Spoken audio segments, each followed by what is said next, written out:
Nabi SAW pernah datang ke pasar, kemudian beliau mengumumkan kepada para pedagang yang ada di pasar.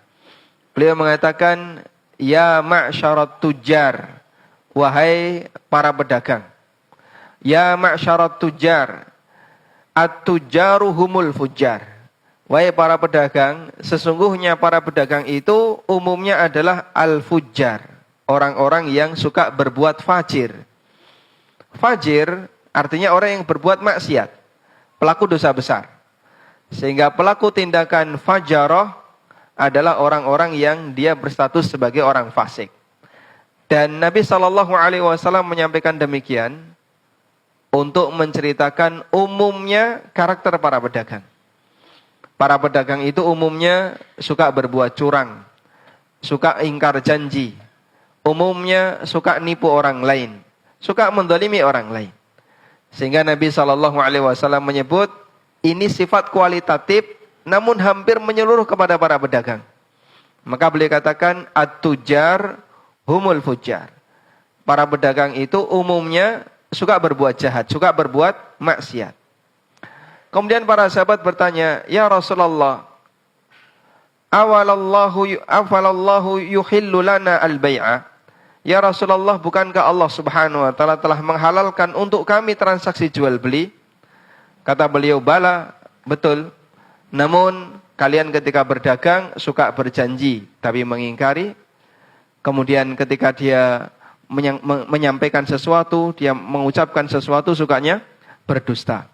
Sehingga penyebab terbesar kenapa pedagang itu disebut sebagai al-fujar oleh Nabi SAW adalah pelanggaran dari sisi masalah akhlaknya. Dia kurang jujur, dia kurang terbuka, dia tidak memenuhi standar yang diinginkan dalam Islam. Tayyib. Karena umumnya pedagang seperti ini, maka jika ada pedagang yang baik hati, ini orang pilihan. Umumnya pedagang itu melakukan penyimpangan.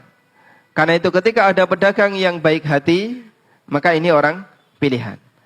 Sehingga Nabi SAW menyebutkan dalam hadis riwayat Tirmidzi, Daruqutni dan yang lainnya, pedagang yang jujur dan amanah nanti ketika di hari kiamat akan dikumpulkan oleh Allah bersama para nabi.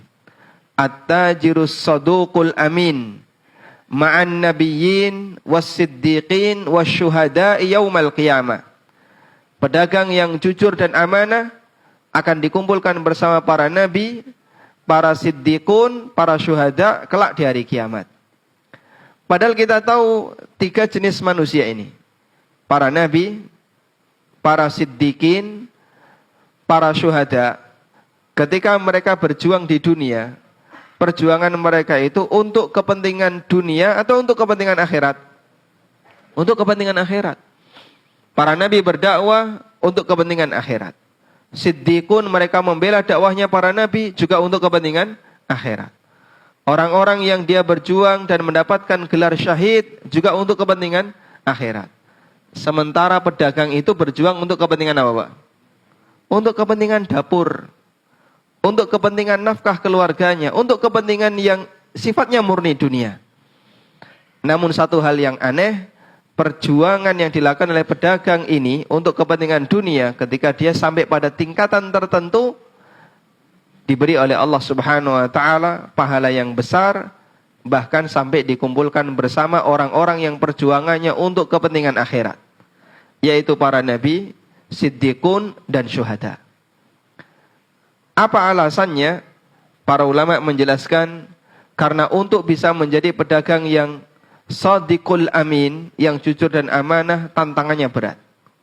Sehingga orang ini dikecualikan oleh Allah dan diberi oleh Allah janji yang besar karena orang ini memiliki tingkatan sabar yang tinggi. Di saat godaannya sangat kuat, namun dia bisa berusaha untuk bersabar, berusaha untuk menjadi seorang pedagang yang shadiq, yang jujur ketika bicara, yang amin, yang amanah ketika mendapatkan, atau yang dia amin ketika mendapatkan amanah. Inilah kata kunci agar kita bisa mendapatkan seperti yang dijanjikan oleh Allah Ta'ala atau dijanjikan oleh Nabi SAW dalam hadis riwayat Tirmidzi tadi.